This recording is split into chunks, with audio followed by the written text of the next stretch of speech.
अमृतपाल सिंह ने लोकसभा में ली सांसद की शपथ। वारिस पंजाब दे चीफ अमृतपाल सिंह ने शुक्रवार 5 जुलाई लोकसभा सांसद के रूप में शपथ ग्रहण कर लिया है। शपथ ग्रहण करने के बाद उसे संसद से बाहर लाया गया। न्यूज़ एजेंसी पीटीआई की रिपोर्ट के मुताबिक अमृतपाल सिंह को सांसद के रूप में शपथ ग्रहण के लिए 5 जुलाई की सुबह विशेष विमान से नई दिल्ली ले जाया गया। उन्होंने कहा, अमृतपाल, जिन्होंने पंजाब के खडूर साहिब निर्वाचन क्षेत्र से लोकसभा चुनाव जीता है, उन्हें शपथ ग्रहण के लिए 4 दिन की पैरोल दी गई है, जो 5 जुलाई से शुरू हुई है। तेजस्वी के तीखे सवाल पर क्या बोले चिराग? बिहार में पिछले 15 दिनों में ही 11 पुल ढह गए हैं। इसे लेकर राजनीतिक बयानबाजी चरम पर है। विपक्ष के नेता तेजस्वी यादव डबल इंजन की सरकार की विफलता की ओर इशारा कर रहे हैं, तो सत्ताधारी दल भी पुराना इतिहास याद दिला रहा है। पटना में केंद्रीय मंत्री चिराग पासवान ने शुक्रवार को एक सवाल के जवाब में कहा, जो लोग ये कह रहे हैं कि एनडीए सरकार लूटने में लगी है, उनसे पूछना चाहूंगा कि ये निर्माण कार्य किसके समय में हुआ? निर्माण उसी समय में हुआ जिस वक्त यह लोग भी सरकार में थे। आगरा में अग्निवीर ने की आत्महत्या। आगरा के वायुसेना स्टेशन पर एक अग्निवीर सैनिक ने आत्महत्या कर ली। वायुसेना स्टेशन पर सरकारी राइफल ने खुद को गोली मारकर आत्महत्या कर ली। जानकारी के अनुसार 13 जून को ही घर से वापस लौटे थे। आत्महत्या करने वाले अग्निवीर मूल रूप से बलिया के निवासी हैं। 22 वर्षीय श्रीकांत कुमार की तैनाती वायुसेना स्टेशन पर हुई थी। मंगलवार की देर रात्रि को वायुसेना स्टेशन पर जानकारी आई कि श्रीकांत कुमार ने खुद को गोली मारकर आत्महत्या कर ली। एयरफोर्स कर्मियों की मदद से श्रीकांत को अस्पताल में भर्ती कराया गया था, जहां डॉक्टर ने उन्हें मृत घोषित कर दिया। महिला प्रोफेसर छात्रों से कराती थी घर का काम। महाराष्ट्र के लातूर जिले में शिक्षा व्यवस्था को लेकर बेहद ही हैरान करने वाला एक मामला सामने आया है। सरकारी औद्योगिक प्रशिक्षण संस्थान की एक महिला प्रोफेसर पर कथित तौर पर कुछ छात्रों से अपना घरेलू काम कराकर उनका शोषण और उत्पीड़न करने का आरोप लगा है। इस मामले के सामने आने के बाद महिला प्रोफेसर को निलंबित कर दिया गया है। बताया जा रहा है कि वो छात्रों को कम अंक देने की धमकी देती थी और फिर अपना पर्सनल काम कराती थी। अखिल भारतीय विद्यार्थी परिषद की ओर से इस बारे में शिकायत की गई थी। कोचिंग स्टूडेंट सुसाइड मामले में बड़ा एक्शन। कोटा जिला प्रशासन ने कोचिंग स्टूडेंट सुसाइड मामले में बड़ा एक्शन लेते हुए जहां बच्चे ने सुसाइड किया था, वहां 4 कमरों को सीज कर दिया है। अनियमितता पाए जाने के बाद प्रशासन ने यह कार्रवाई की है। साथ ही इस प्रकरण में एडीएम सिटी की अदालत में मामला भी दर्ज कराया गया है।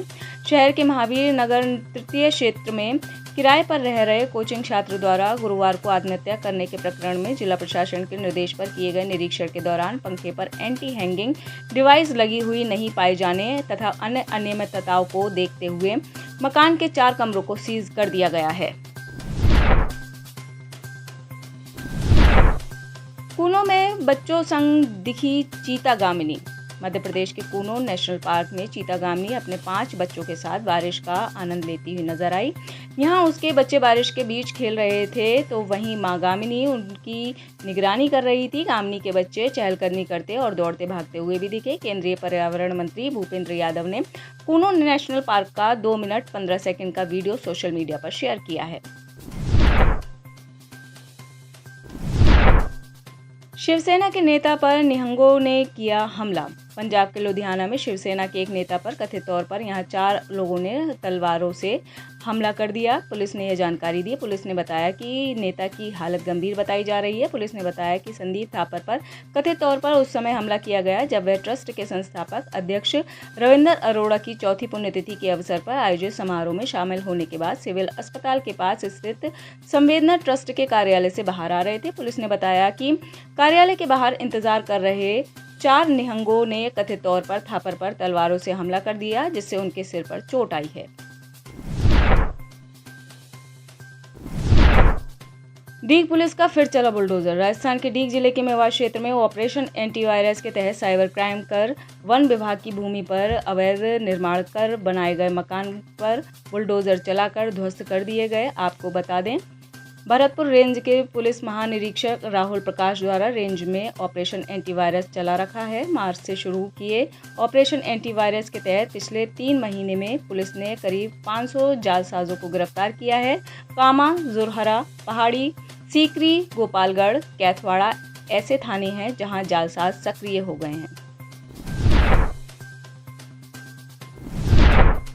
यूपी में होगा मोटो जीपी बाइक रेसिंग का आयोजन। साल 2025 में होने वाली मोटो जीपी रेस उत्तर प्रदेश में होने जा रही है। ये रेस ग्रेटर नोएडा के बुद्ध इंटरनेशनल सर्किट पर होगी। इस मोटो जीपी रेस के आयोजन के लिए इन्वेस्ट यूपी के मुख्य सचिव मनोज कुमार सिंह और डोना स्पोर्ट्स एसएलके कार्मेलो एस्केलेटा ने वीडियो कॉन्फ्रेंसिंग के माध्यम से समझौता किया। इस समझौते को यूपी के मुख्य सचिव मनोज कुमार सिंह ने इसे उत्तर प्रदेश के लिए महत्वपूर्ण बताते हुए कहा कि सीएम योगी की दूरदर्शिता के कारण इस तरीके के आयोजनों से बड़े बड़े विदेशी निवेशक उत्तर प्रदेश की ओर देख रहे हैं। उत्तर प्रदेश में मोटो जीपी लाने से न सिर्फ हमारा राज्य वैश्विक खेल मंचों पर उभार जाएगा, बल्कि पर्यटन आतिथ्य से जुड़े क्षेत्रों में पर्याप्त आर्थिक विकास को भी बढ़ावा मिलेगा। स्विगी ने भी की यूपीआई सर्विस की शुरुआत। जोमेटो के बाद अब फूड डिलीवरी कंपनी स्विगी ने भी अपनी यूपीआई सर्विस की शुरुआत की है। यूपीआई के बाजार में इस तरह नए प्लेयर तेजी से आ रहे हैं, जो गूगल पे और फ़ोन पे जैसे दबदबे वाले यूपीआई ऐप के मार्केट शेयर को नुकसान पहुंचा सकता है। स्विगी ने बताया कि उसने पेमेंट के लिए थर्ड पार्टी ऐप पर निर्भरता कम करने के लिए अपनी यूपीआई सर्विस की शुरुआत की है। कंपनी का कहना है कि इस सर्विस के शुरू करने से उसके ग्राहकों को भी सहूलियत होगी, जहां ग्राहकों को ऑर्डर प्लेस करने के बाद पेमेंट करने के लिए किसी और ऐप को खोलने की ज़रूरत नहीं पड़ेगी। रोबोट के सुसाइड का दुनिया में पहला मामला। पूरी दुनिया में एक खबर से हड़कंप मच गया है। यह खबर आत्महत्या की है, लेकिन यह आत्महत्या किसी इंसान ने नहीं बल्कि एक रोबोट ने की है। बताया जा रहा है कि वो काम के प्रेशर को नहीं झेल पाया और उसने जान दे दी। डेली मिरर की रिपोर्ट में इस आत्महत्या को लेकर विस्तार से खबर छपी है। रिपोर्ट के मुताबिक एक रोबोट जो सेंट्रल साउथ कोरिया के नगर निगम के कामों में सहायक के तौर पर काम कर रहा था, उसने काम के बोझ से तंग आकर आत्महत्या कर ली। सेंट्रल साउथ कोरिया की नगर पालिका के एक अधिकारी ने रोबोट के आत्महत्या की पुष्टि की है। जयशंकर की रूस के विदेश मंत्री को दो टूक। कजाकिस्तान में आयोजित एससीओ शिखर सम्मेलन में भारत की तरफ से विदेश मंत्री एस जयशंकर शामिल हुए हैं। कजाकिस्तान में बुधवार को विदेश मंत्री ने अपने रूसी समकक्ष सर्गेई लावरोव के साथ द्विपक्षीय बैठक की। इस दौरान उन्होंने रूस यूक्रेन युद्ध में फंसे भारतीय नागरिकों को लेकर चिंता जाहिर की है। इस मसले को लेकर खुद विदेश मंत्री ने एक्स हैंडल पर पोस्ट किया है। उन्होंने लिखा, अस्ताना में रूसी विदेश मंत्री सर्गेई लावरोव से मुलाकात हुई। मैंने उन भारतीय नागरिकों को लेकर उनसे चिंता व्यक्त की है जो वर्तमान में युद्ध क्षेत्र में फंसे हैं। उनके सुरक्षित और शीघ्र वापसी पर जोर दिया गया है। एस जयशंकर ने पाकिस्तान को सुनाई खरी खोटी। भारत ने बृहस्पतिवार को अंतर्राष्ट्रीय समुदाय से उन देशों को अलग थलग करने और बेनकाब करने को कहा जो आतंकवादियों को प्रेक्षय देते हैं, उन्हें सुरक्षित पनाहगाह मुहैया कराते हैं और आतंकवाद को नजरअंदाज करते हैं। भारत ने चीन और पाकिस्तान पर परोक्ष रूप से कटाक्ष करते हुए कहा कि अगर आतंकवाद को बेलगाम छोड़ दिया गया तो ये क्षेत्रीय और वैश्विक शांति के लिए बड़ा खतरा बन सकता है। कजाकिस्तान की राजधानी अस्ताना में शंघाई सहयोग संगठन के राष्ट्र प्रमुखों की परिषद की बैठक में प्रधानमंत्री नरेंद्र मोदी के विचार को रखते हुए जयशंकर ने कहा कि एससीओ का एक मूल लक्ष्य आतंकवाद से लड़ना है। 107 ब्रिटिश भारतीय चुनाव मैदान। ब्रिटेन में 4 जुलाई को हुए संसदीय चुनाव के बाद आज तेजी से परिणाम आ रहे हैं। ब्रिटेन के 650 सीटों के सभी उम्मीदवारों के किस्मत का आज फैसला हो रहा है। शुरुआती परिणामों से ही साफ हो गया है कि ऋषि सुनक के नेतृत्व वाली कंजर्वेटिव पार्टी इस बार सत्ता से बाहर हो रही है। इस बार 107 ब्रिटिश भारतीय चुनाव मैदान में हैं। चुनाव में 30 भारतीय मूल के लोगों को कंजर्वेटिव पार्टी ने उम्मीदवार बनाया था। वहीं लेबर पार्टी ने 33 भारतीय ब्रिटिश को कैंडिडेट बनाया। लिबरल डेमोक्रेट्स ने 11, ग्रीन पार्टी ने 13, रिफॉर्म यूके ने 13 और अन्य 7 भारतीय मूल के उम्मीदवार इस बार के संसदीय चुनाव में प्रत्याशी थे। भारतीय मूल के पीएम ऋषि सुनक भले ही पार्टी को जीत न दिला पाए हों, लेकिन उन्होंने उत्तरी इंग्लैंड में अपनी सीट बरकरार रखी है। क्यूबा में बैठकर अमेरिका की निगरानी। चीन को अमेरिका के सबसे बड़े दुश्मन देश क्यूबा में जासूसी के लिए अड्डा मिल गया है, जहां से वे अमेरिका की गतिविधियों पर नजर रख सकेगा।